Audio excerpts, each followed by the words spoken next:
All right, ladies and gentlemen, welcome to the channel. I'm gonna go over how to scale a call funnel to $1 million months. Okay, there is a very consistent routine that you must follow. There are, of course, best practices. There's pitfalls that we wanna avoid. I've done this many times over. Honestly, now you gotta make up a number. This is one of those core funnels that we use again and again and again and again. When we're taking people up to $1 million months, to be clear, it seems to be in every single high ticket product and service funnel that exists. Don't get me wrong, there are absolutely other funnels that we've used and leveraged to get to $1 million months, but the call funnel, it is just such a core, almost everybody's using it kind of funnel, and that's because it works. It's very effective. So without further ado, we're gonna dive in and I'm gonna go through, I think, some very uncommon, lesser talked about tactics and strategies that, again, you have to follow if you want to hit $1 million months. If you're new to the channel, my name is Jeremy Haynes, and my whole channel is dedicated to helping you hit that $1 million month, and ideally months, okay? Again, this entire channel, it's all it's dedicated to. I'm here to help you,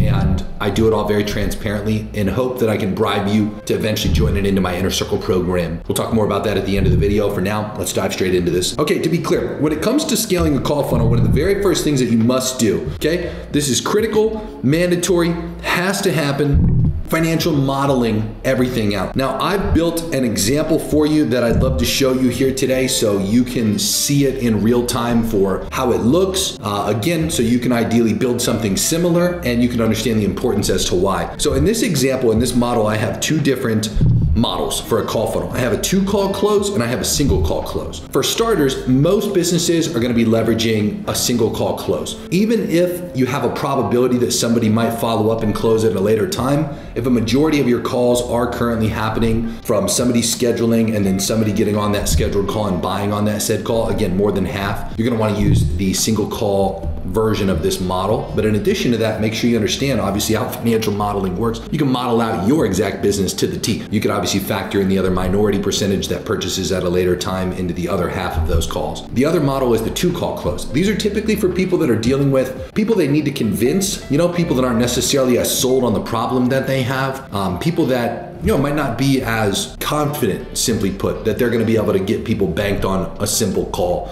They typically say things like, oh, my offers, more, it requires us to go into more detail in comparison to what we can do on a 1-call close. It requires somebody to think about it longer, yada, yada. Whatever the excuse is, moral of the story is you wanna model out both, okay? To be clear, how the model works, okay? Row 1, we got our ad spend. Ad spend is obviously the amount that we're putting up in paid advertising dollars, and ideally that we can return back to us. Row number 3 is our cost per call, okay? Keep in mind, whether you're running an application funnel with a scheduler separated or you're using one of our best practices such as Typeform and Calendly integrated together, so you typically get 100% of the people that are qualified to book a call, you can model out the application and the scheduler on separate lines if you'd like, but for simple purposes, I just wanted to make sure we line it in one for this example. Again, if they were separate steps, I'd model it for separate steps just to be transparent. Okay, the cost per call, in this case, we have a $200 cost per call. Okay, we have on the 2-call close model, we have a few steps to consider. We have our initial booked calls, we have the show rate for that booked call, we have the quantity of people that book a second call, we have the quantity of people that show up for the second call, we have our close rate, and we have our cash collected. Okay, in addition to that, you can also model out payment plans and all that fun stuff. On the cash collected, try to make a few different models. Ideally, in this model example, it's the amount that we actually turn into dollars up front from what we spend. Even if you cash collect at a later point, just remember, an upfront cash collected model is important because it demonstrates whether you're going to be fronting cash and recouping that profit in later months, or whether you're actually going to be turning your dollars into more dollars within that credit card billing cycle. You know what I mean? Okay, so anyway, we layer out those levels here, okay? So we have the show rate for the first call, the second call booking rate, the show rate to the second call, and the show rate to the third call, okay? Line 9, row 9, we have our cash collected. This is, again, the amount that you're averaging across all sales within, as an example, 30 days, 90 days. Again, the amount that's actually going into your bank account, that's ideally what you put here in B9. And then this cell next to it in C9 represents the gross cash collected from the ad spend that you risked, okay? Now in this case, for all those who don't know, my agency's name is Megalodon Marketing, so I have Megalodon fee. This represents our service fee in this example. We have our sales commissions, and then we technically have our gross profit. Gross profit is represented by the quantity of people who purchased, okay, so our gross profit, this here, minus our ad spend, minus our marketing fee, minus our sales commissions, that's gross profit. Now we call that gross profit because, to be fair, most businesses have other expenses for their cost of goods sold. I don't have to sit here and list all those out for you. You're obviously aware of what yours are or that your clients might be. But to be clear, in this case, for this 2-call close model that we're looking at, we risked $50,000 in ad spend. We generated 250 calls at a cost per call of $200, so 50,000 divided by 200, that's what got us to 250. We had 125 of those 250 show up for the first call. It's 50% show rate in this example. We then had 50% of those people who showed up to the first call book a second call. We then had, in this made up example, 57% of those people show up to a second call, and out of those people, 40% of them closed. We have 14 deals. 14 deals, $10,000 cash collected is $142,500. Now to be clear, reduce the ad spend, the marketing fee, the sales commissions, and that's what gets you a gross profit.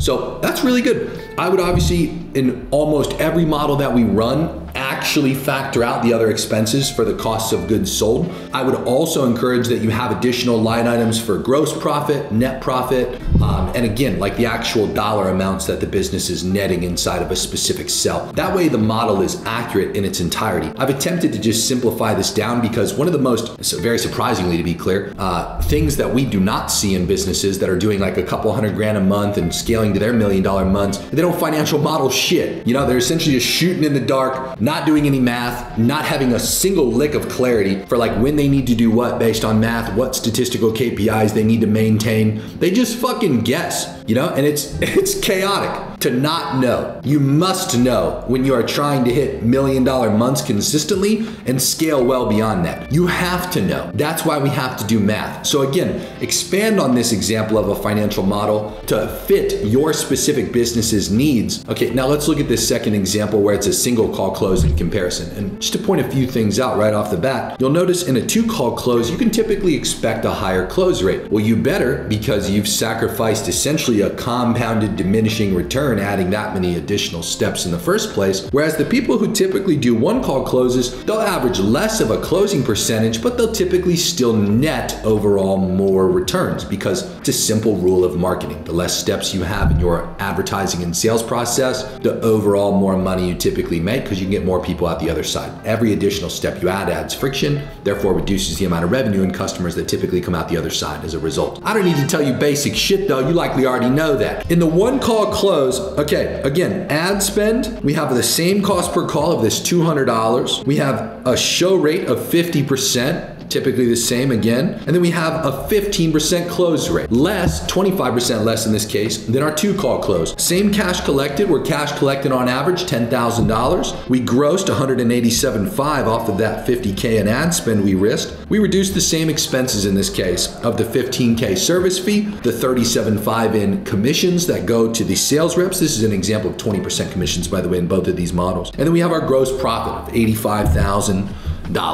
Okay, now to be clear, again, just to reiterate, you'd expand on this further for other expenses in the business, factoring in gross profit and net profit. Again, surprisingly, one thing that happens all the time inside of a marketer's mind is they'll just look at gross profit numbers, which is highly negligible to do. You'll see advertisers that say like, oh, I flipped like $100,000 into $400,000. And it's like, well, was that net or was that gross? And in almost all instances, it's gross. And the reason that sucks to hear is because they're not factoring out, okay, well, right off the top, 400 minus 100, 300,000, were there salespeople involved? Yes, highly probable to have salespeople involved. It was 20%, it's almost $100,000, like $80,000. So now you're down to 220K. And then at 220K, you typically, again, have your cost of goods sold, your other expenses of the business. Almost all clients that we work with, when we're talking funnels that hit $1 million months, they are offloading a tremendous amount of other expenses in the business onto this specific revenue. Now, whether that's perceived as fair or unfair, well, it's good to know because, again, when we're financially modeling things out, we know if we're appeasing the people we're working with and whether we're gonna have more money to be able to reinvest or not. That's how it goes when you're a main revenue driver in a business, you know, fair or unfair. Okay, now point point being, this is an example of a financial model, again, for a 2-call close and a 1-call close. I demonstrate this to you because nobody does math. It is shocking to me how few people actually do the math on what it takes to scale. In this example that you just saw, we know that we need to obviously spend far more than $50,000 based on the current statistics that we have available to us. When we look at this and we try to determine like, okay, how much do we actually need to spend? Let's just take it all the way up to $250,000. Let's say $300,000, a full $10,000 a day that we would be spending on this funnel. Okay? In this example, if we spend $300,000 on the 2-call close model, we maintain that $200 cost per call, we maintain the other statistics as follows, we flip it gross into $855,000. Okay? We net in that example $369,000, which is awesome. To be clear, if we go down to our 1-call model and we see what that looks like if we spend $300,000, what we're trying to find is when do we gross a total of $1 million a month? So in this example,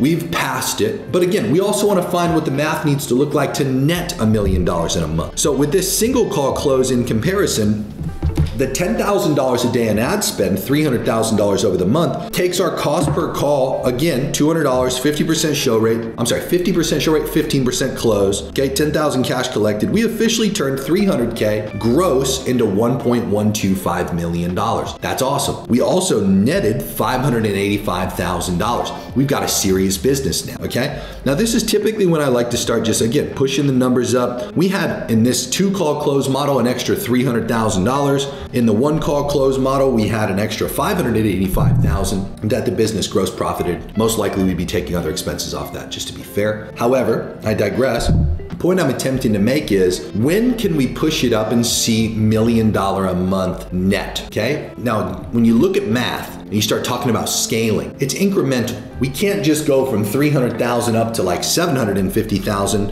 when we gross profited 369,000. We're not pulling money out of our ass. This is also where math demonstrates when it's probable in a timeline to go from $1 million a month gross in the 1-call close model to upwards of $1 million a month net. When we have $585,000 gross profit to be able to risk the following month on top of the $300,000 in ad spend that we already recouped, if we did not pull a lick of profit as a business owner in that example and we risk literally the entire $585,000 that we just net on top of the $300,000 that we just recouped back, okay, we'd be at a little over $885,000, okay, which is sweet. There's absolutely nothing wrong with that. However, what's the probability that somebody who just pulled $585,000 is actually going to reinvest that full $585,000? It's a low probability. It would take us from $10,000 to $29,500 a day in ad spend if we did that. Few things here that the math just exposed, just to make sure I summarize them and emphasize them so you understand the points I'm trying to make. One, we're not gonna likely reinvest the full 585. We're likely in the 2-call close model not gonna reinvest the extra 369 that we generate on top of the 300. We also have to ask ourselves, what's the probability that we can go from $10,000 a day in ad spend to $29,500 and not have anything else in the model change? This is where we have to start looking at model scenarios. So rather than having a static model based on reality, we wanna have a static set of models that demonstrate probabilities and influxes in statistics. I would like to see a model as an example. If I went from $10,000 all the way up to $29,500 in a day in ad spend, so I could actually spend $885,000 in a month just in ad spend, what do I need to do to scale? What are the influxes? What is the inflated statistics? Will I see improvements? Will I see things suffer as a result of scaling? What's the timeline to be able, just in scale math alone, to go from $10,000 to $29,500 a day? Depending on how you choose to scale, depending on the market size that you're currently targeting, there are some ceilings that you could realistically run into jumping up between 10K and 30K a day in ad spend. We have to factor all that into the math as well. These are things that are forecastable, projectable in math. You see, this is why I get really frustrated when I see people out there that are trying to hit $1 million months and trying to go well beyond it, not just doing basic math. You know, that's all it takes. That's all it takes to forecast What kind of problems am I gonna run into when I'm scaling to that level of spend? How long is it probable take? What's the reality of how long it's gonna take? Because I can just do what's called scale math. I can break down in an Excel sheet, just like what we're looking at now, the daily spend I'm at. And as an example, let's say I follow basic scale principles. There's all kinds of ways to scale, by the way, but I'm just gonna use one of the most commonly talked about amongst marketers. I go up 10 to 30% a day in ad spend. So starting at $10,000 a day, to be fair, an extra 10 to 30% a day is a pretty serious incremental amount of money. You know, I would go as an example, if I scale at 10% at $10,000, it's $1,000 on top of the $10,000 budget. That'd put me at 11K upon the first scale. We can get to 29,500 pretty quickly. But again, I wanna look at the actual math for it by the day. If I scaled every day, if I scaled every other day, and that's where we start to look at those probability-based scenarios, okay? Conservative, ambitious, really fucked, you know, like all the statistics going against us and still seeing what it looked like to net $1 million a month, okay? All these different math scenarios start to give us the clarity that we need to go back and take some of these following actions a lot more confidently, with a lot more certainty, and to forecast one of the next most important steps, which is closer math, okay? Closer math has to be prioritized because there's a difference. One of my buddies, Josh Troy, who runs Wires from Strangers, told me about this. He's one of the best sales agencies I've ever worked with in deals. I regard him and his sales skill sets as some of the highest I've ever gotten the opportunity to work with. He refers to what I do as marketing knobs, which I've come to appreciate the reality of what he's talked to me about with this. I can take the spend from 10,000 to 29,500 a day very quickly, damn near overnight, over a few days. Point being, if I need him to scale the quantity of closers that are in the business to expand the availability on the calendars, which obviously I'll have to do. Look at the difference, by the way, in the model. When we go from 50,000 a month in ad spend up to 300,000 in ad spend, assuming we maintain the same $200 cost per call, we went from about 250 calls, if you remember, up to 1,500. Okay? That's 1,500 calls. The people in the 2-call close, you typically have setters and then closers. Sometimes you let the closers do the setting as well, but in most instances when you're running a 2-call close, you have setters and you have closers. So you have two different types of people that you've got to mathematically forecast when you hire. And again, it takes 2 to 3 weeks on average. Some of you guys takes longer to recruit, vet, train, maybe have partnered up with somebody else taking a few calls or like taking some test calls for whatever duration of time, the probation period. Then you actually allow them to get on the calendar full time. So assuming best case scenario, that's 2 to 3 weeks. And a 2-call close, you've got to do that math for the setters, you got to do that math for the closers. Okay, in a 1-call close, again, we went from 250 calls all the way up to 1,500 calls. Okay, there's a big difference, substantial difference. On average, if a closer works 5 days a week, good for you, by the way, if they work longer. Doesn't matter though, just basic math. If they work 5 days a week, assuming they take 8 total calls, okay, in a day. We have 5 days, 8 calls, 40, okay? Now those 40 total calls, that's over an entire week. If we have daily calls that we're looking at, so let's take this number here, let's take this 1,500. Now remember, if they work 5 days a week and there's 4 weeks on average in a month, that puts us at a total of 20 calendar days within the month. If we take that 1,500 number in terms of total calls that are gonna come in, we just divide that by 20, meaning the days of the month that they're actually gonna take calls, that gives us 75 calls a day. Okay, now if we take that 75 calls a day, and remember, if an average closer is doing 8 hours worth of calls and they're 1-hour calls, that's 8 call slots. So if we take that 75 calls a day, we divide it by 8 for the amount of call slots that a closer should be taking in a day, that's 9.375. So that's essentially 9.5 closers that I would need to just be able to handle 1,500 calls, assuming 1-hour calls, 5 days a week that they work, 20 calendar days in the month, 8 hours of total 1-hour slots available in a day per closer. It's 9, right? So when we look at closer math, what we're trying to do, okay, is we're trying to take the forecasted, this is how long it's probable to take for me to hire that amount of closers to handle that volume of calls. You combine that with the math of the scale math, which is, okay, this is the amount we're gonna spend per day. This is how we're gonna scale it and when we're gonna scale it up. This is what we'll be at in spend per day by this time frame. It's how many more closers we need on the calendar by that time frame. And on the closing side, they have to be forecasting whatever your average time is to acquire a new setter or to acquire a new closer. You have to look at that and say, as an example, if it's 3 to 4 weeks, you need to be ahead, not behind. What most businesses, this is where they really get behind on their ability to aggressively scale. And instead they have these like bumps, these ceilings they run into where they just can't put push past it quick enough because they have 3 to 4 week durations where they have to wait for new closers to get hired. Now, you all know sitting here, okay, the serious business owners listening to this that already have sales teams, you're already doing a couple $100K a month or maybe more, you know the reality of the situation when it comes to hiring closers. They're not all gonna be winners. Some of them are gonna suck ass, okay? So when you look at hiring in an anticipated like 3 to 4 week window, and you combine that with the scale math of like when you need those people to be in, you can't assume. That's the difference with what Josh was telling me. I have marketing knobs. Everything on that side is really within my control and very instant and fast, or within hours.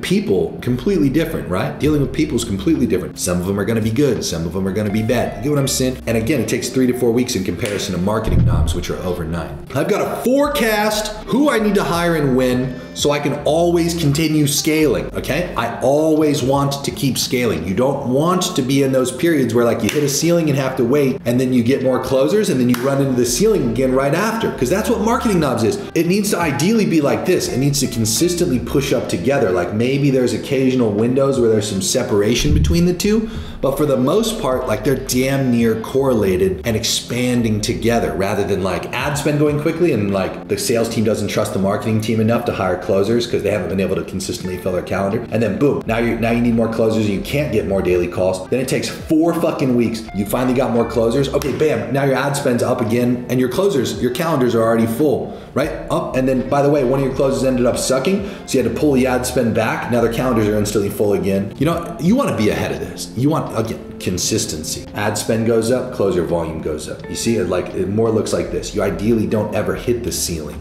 You ideally are always really close to the ceiling. That way the current closers' calendars are always full, but you're not like at the ceiling every single day waiting, you know, weeks at a time. If you spread that out over an entire month, by the way, just that example, that would essentially mean you could scale 6 times a year.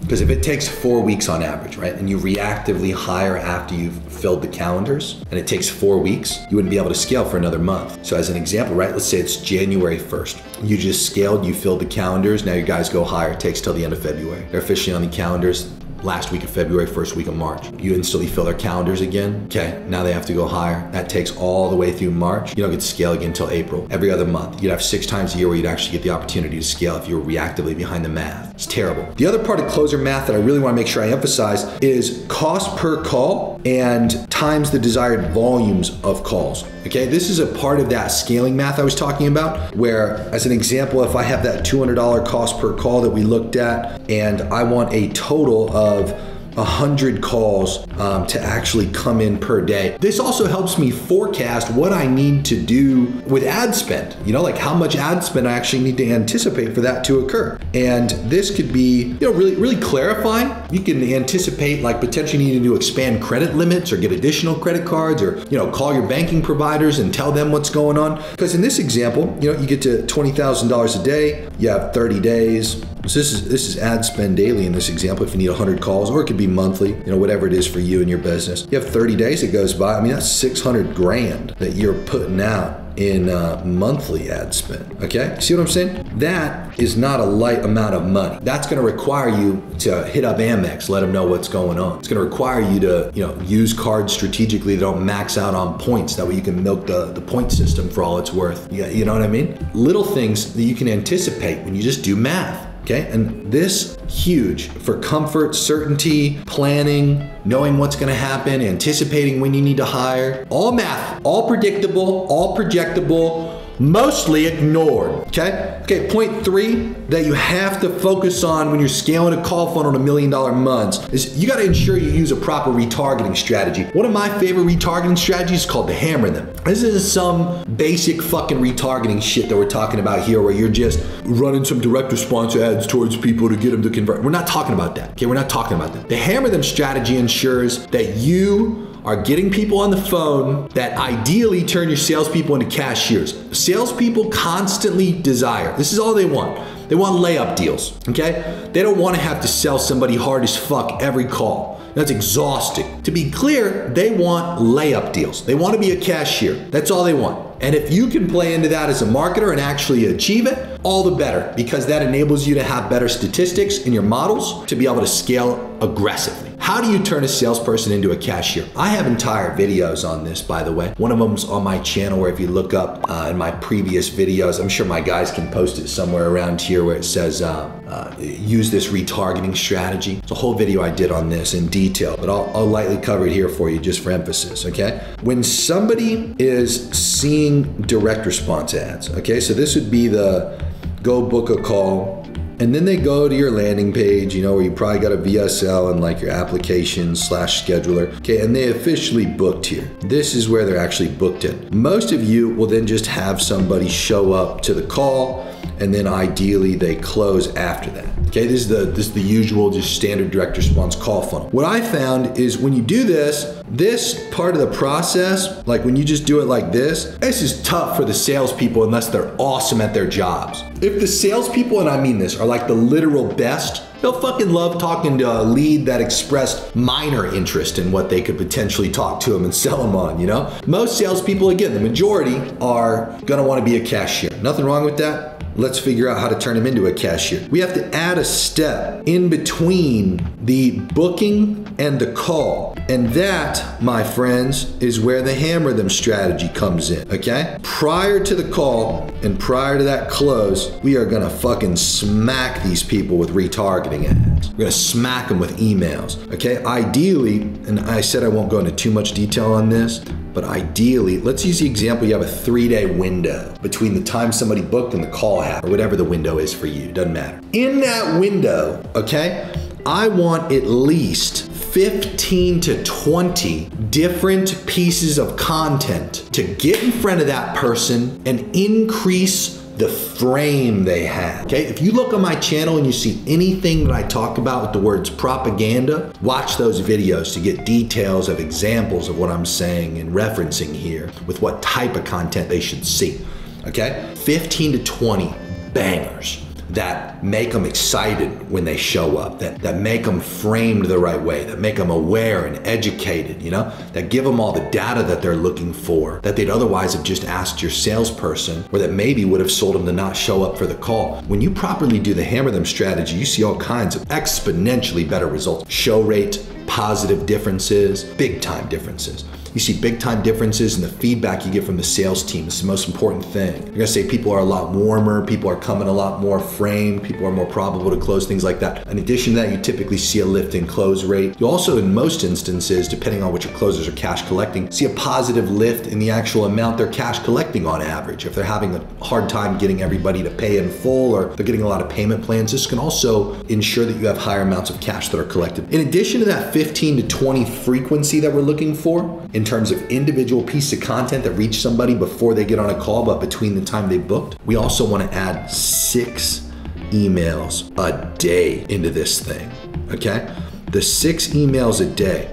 You're probably thinking right off the bat, like almost every person who hears this for the first time, that's way too fucking much. Okay, but you're wrong. You're very wrong. People who want to actually talk with you about what you're selling have a lot of questions. They seek information, whether it's from you or from Googling and doing research on their own. By the way, some of that information might be provided by your competitors when it's not provided from you, finessing them away from you and actively in your sales process to go buy from somebody else instead. This happens all the time. It's like when you fire hose a fuckload of information and framing and education material towards your leads that booked in with you, you have a much higher probability for them to not go look elsewhere to fulfill and satiate the need for those questions they have to get answered. Some of those people who go do their research, by the way, found information that sells them on not showing up for the call. Okay, I commonly use this example of wanting to not pay taxes in the United States in some kind of legal and ethical way. And in my pursuit to lower my tax burden, I found some random company that targeted me with this promise of you can move your company from the United States to Dubai and like we have 0% taxes and you can flow all your money through here and like it won't get taxed over there.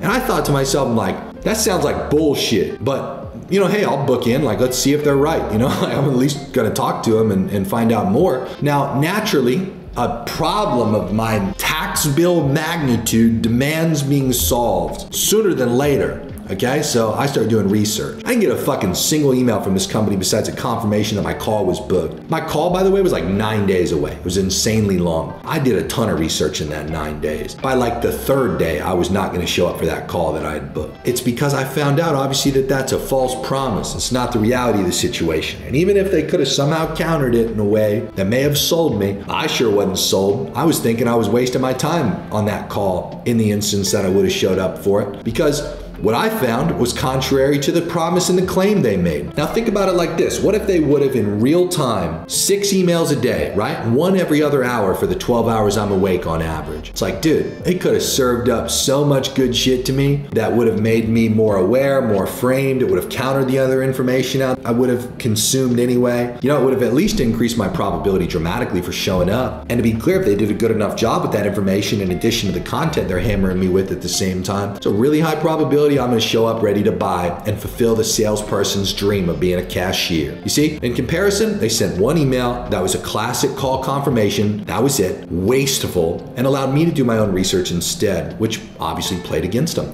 That happens to businesses all the fucking time. Happens all the time. They might go and look something up online about your company that, to be clear, even if it's not bad, like doesn't sell them on the perspective that they need to show up and be willing to give you money.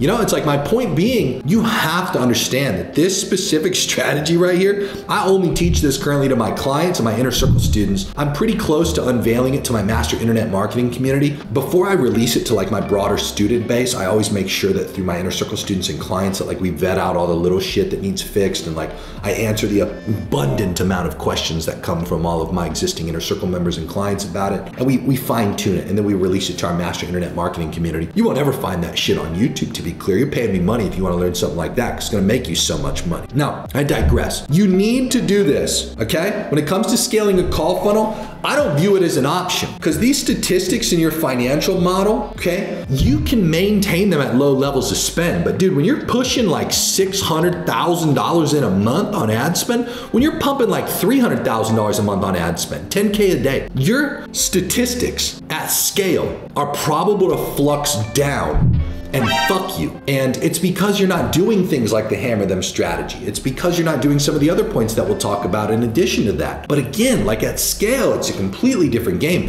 One of the common fallacies of scaling a call funnel is that you're gonna maintain the ROAS that you had when you put up like 10 to 50K a month in ad spend. That's not the case. You have a very high probability for your ROAS to drop, not significantly, but it can. But ideally, again, with math, you can see like how low can the KPIs, well, I should say, how high can the KPIs be? Like how high can your cost per call inflate before it truly fucks you? How low can your show rate go before it fucks you, you know? How low can that second call booking rate, the second call, how low can your cash collected go before it fucks you? You know, you have to know these things because this is very important. At scale, it's probable to occur. So you have to know the maxes. You have to know the total limits of those different stats. You have to know them. And you have to know what it takes to maintain them. So as an example, one thing that we see, we just had a consulting client that was scaling from about 3K a day to 30K a day. Obviously they hired your boy. That was probably the best investment they'll ever make to be able to increase their probability to the literal highest, because they weren't doing any of the shit we covered on this list. They were raw dogging it, okay? They were raw dogging it, scaling their way up. And they hit some ceilings and they realized, you gotta bring in the big dog. Okay? And good for them that they did, because we started doing all this shit and we found some very important things that they weren't doing, okay? And I'll kind of skip ahead here. I think this one's a little bit more important right now to cover inside of the list. No, I guess it's not skipping ahead. I'm on number 4. Okay, so one thing that they needed to do that they were completely oblivious to was this concept called ad fatigue. Now, I'll explain ad fatigue to you really simple, okay? When you are scaling up, and you look at your cost per call in this example, and down here is time, typically you're gonna start off with a lower cost per call, okay? And your cost per call through time will typically go up and to the right. This is what it's most probable to do, okay? You might have periods where it maintains itself. It doesn't always look that simple, right? It's like you might have a few weeks where it's like this, and then you slowly start to see it inflate. When it starts to inflate, it rarely gets any better, okay? Rarely does it get any better. When you look at it with the amount of results at the same time. Obviously, when our cost per result is climbing and our result volume is dropping, this little cross right here that occurs, this is called ad fatigue. And you can typically anticipate it when you start to see this decline right here. When you start to see, once again, the result volume go up, the cost per result go up and the result volume go down, that's when we have a problem, okay? That's when we want to be able to overcome it. Now, my point being, if we look at this for what can we do about it, okay? I have a very simple protocol for overcoming ad fatigue and staying ahead of it. This is one of the most important things in my opinion. Ad fatigue is as simple as relaunching the campaigns that just fatigue. Okay, so I'm gonna duplicate it out. I'm gonna go to the ad level. I'm gonna pull out all the creative and I'm gonna put in new creative in place. I'm gonna press publish. Once that thing gets approved, I'm cutting off the old campaign. I'm letting the new campaign ride. It's an infinite amount of little nuanced shit you can ask me about overcoming ad fatigue. Like, do you need to pull out all of the copy, all of the images and videos? Can you reuse any images or videos? And again, you're on YouTube. I'm putting you on game for free. You want to know all the advanced little nuanced shit? I'd encourage you to join into my Inner Circle program. There's a link for it down in the description. Twice a month one-on-one calls, weekly group calls. You can chat me in real time. I'll answer you in excessive amounts of detail, literal examples, voice notes. You and I can go back and forth and do the whole shebang. We do quarterly masterminds in person here at the Penthouse in Miami, Florida. We do those 4 times a year: January, April, July, and October, the top of every quarter. In addition to that, we got a killer group chat full of rich people who want to get richer. Literally the most recent guy, this guy just joined in a couple days ago. Shout out to him if he's watching this. He comes in, he's like, oh, I'm about to sell my company for $50 million, but I'm not even doing paid advertising. All my results are currently coming from search engine optimization. I want you to teach me paid advertising and I want you to show myself and my marketing team how to do it. And I think we could exit for a little over $100 million as a result of adding paid advertising as an acquisition channel to what we're currently doing to get bought out by the people who are already shopping us. Dude, that's the type of people that are in this group, okay? It's not full of little fucking guppies. There are minimums you need to make if you want to apply for it, but again, the link's in the description if you want to check it out. At the least, get into some of my other courses like my Master Internet Marketing course, one-time cost, lifetime access, 7 weeks of live classes covering different topics of the internet marketing game. Extensive amounts of information in there that I'd love to go through with you. I digress. Let's get back to the concept at hand here. Overcoming ad fatigue is a necessity when you are spending excessive amounts of money. There's also a math formula to it too, right? Theme of the day, math, okay? When you look at the math of ad fatigue, as you spend more money, the ads fatigue faster. When you're in periods of inflationary durations of time, like take Q4 every year as an example. 70% of the entire year's ad spend is spent in Q4. What's that mean? Well, that means your ads are gonna fatigue faster because you have 70% more competition than otherwise you'd regularly have, okay? If you spend more money, same kind of logic. If I spend 70% more, my ads are probable to fatigue 70% faster. You see how simple that math could be? But you want to quantify it in a literal way. If you have any historical cycles, given whatever spend you're at, that you can point your finger to and say, or I should say point your mouse cursor to and say, listen, that ad launch right there, it did really well for this amount of time, then it started to fatigue here, okay? So that amount of time with that amount of spend, so if I added this much more spend, like let's just keep it simple. Say you added like 10 times as much spend to that specific campaign. Whatever that length of time was, if you divided that length of time by 10, that would be the probable time frame for when your next set of ads are gonna fatigue if you scaled 10 times your existing level of spend. You know what I'm saying? So if I go from 100K a month in ad spend to $1 million a month, the 10x difference in that example, and then at 100,000 a month, my ads fatigue every 2 weeks. You know, I'm probable to need new creatives then about every other day or every 3 or 4 days. You know, sometimes you get blessed by the ad gods and it's not as literal as, okay, you go from $1 million a month to 10 million a month in ad spend, which would be insane, by the way. Good for you if you ever reach that level. To be clear, I'm not saying to go from like a day to every couple minutes you need to relaunch your creatives, you know? That's not probable to be the case. There is a point in which that curve no longer applies, but for almost all instances, I'd say $1 million a month, most spend, okay, that we've typically seen from clients in a month is upwards of like 500 to 800K, okay, in that month. And we are relaunching creatives typically every like 3 to 4 days in that example to maintain a desired cost per result. In this case, cost per call. If I want to maintain in my financial model that I've demonstrated to you here tonight, a cost per call, if I want to maintain a cost per call of $200, okay, I have to ensure that I'm staying ahead of ad fatigue. Otherwise, that $200 is going to inflate rapidly, and my for the month cost per call average is going to obviously be much higher than what I'd otherwise want it to be. Okay, huge, critical, absolutely must prioritize staying ahead of ad fatigue as you scale the shit out of your call funnels. All right, let's look at these next ones here. So next point, when you look at scaling the best ad channels first and then you leverage other ad channels later, I personally think this is a huge, like, not necessarily talked about or encouraged tactic by most advertisers.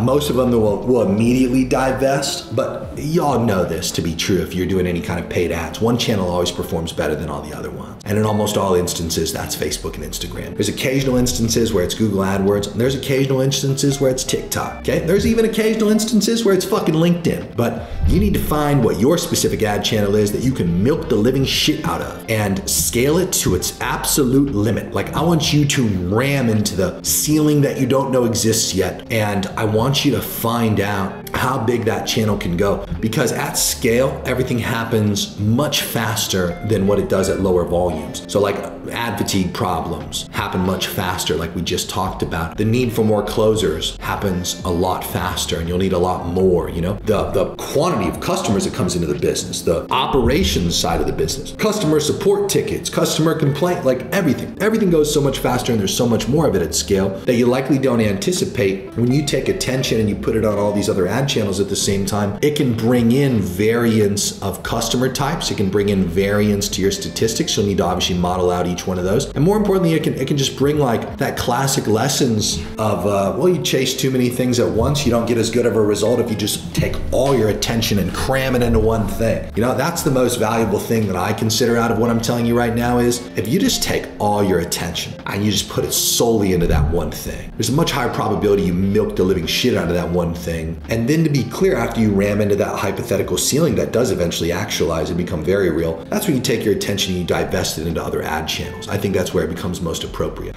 You will not necessarily sleep easy at night knowing that your ad account could go down, or that you could just randomly wake up and get a bunch of disapprovals. But again, if you're in things like my Inner Circle program, or you're one of my clients as an example, or even one of my Master Internet Marketing students, we do this for all of those people. We have connects and plugs that we pay off to avoid having any kind of shutdowns, that disable the ability for an AI to disapprove ads as an example. Like there's all kinds of stuff that you can do like that, but you gotta have the right plugs. Or if something, God forbid, that plug gets taken down, there are plenty of other instances where you can also have people there to overcome those issues once they do happen, like turning back on an ad account that gets shut down or something like that.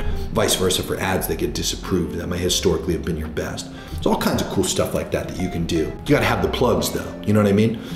That'll help you sleep a lot better at night.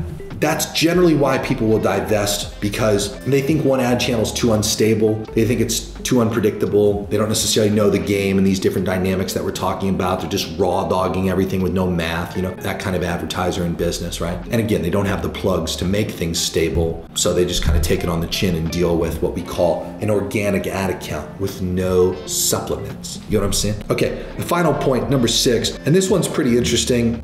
Look, after you're generating a ton of customers, so if we go back to this financial model map, if you're putting up $300K a month in ad spend and your cash collecting $885,000 and 1.125 million respectively, both examples, here you generated 86 customers and here you generated 113 that spent $10,000 with you. What's the probability they spend another $10,000 with you? Or what's the probability that after they get the result, there's something else that you could sell them, even if it's lower than $10,000? When you start to focus on that, when it comes to hitting $1 million months and making your call funnel a lot more scalable, increasing the average order value is a very effective, yet very ignored tactic. Most of what a client will want somebody like myself to focus on when they bring us in as a consultant or an advertiser, or they're an inner circle member and we're looking at their business, they'll want us to focus naturally, given what I talk about and can help with first. Cost per call, show rates, close rates, the hammer them strategy, and like all kinds, there's tons of other shit that we can sit here and talk about, the ad strategies, the funnel strategies, etc.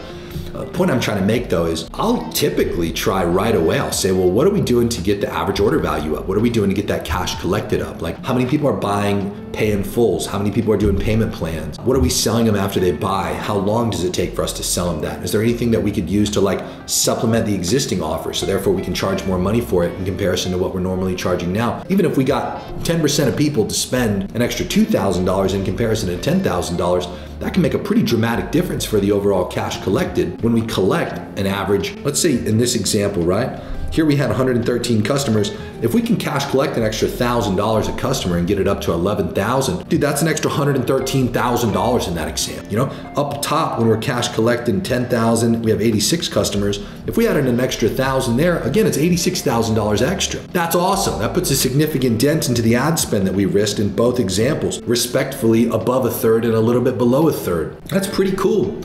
So it's something that we focus on. It's something that we put attention on. It is something as a tactic and a strategy that we are actively trying to do, because it works tremendously well at increasing the probabilities we have $1 million months and are able to scale well beyond.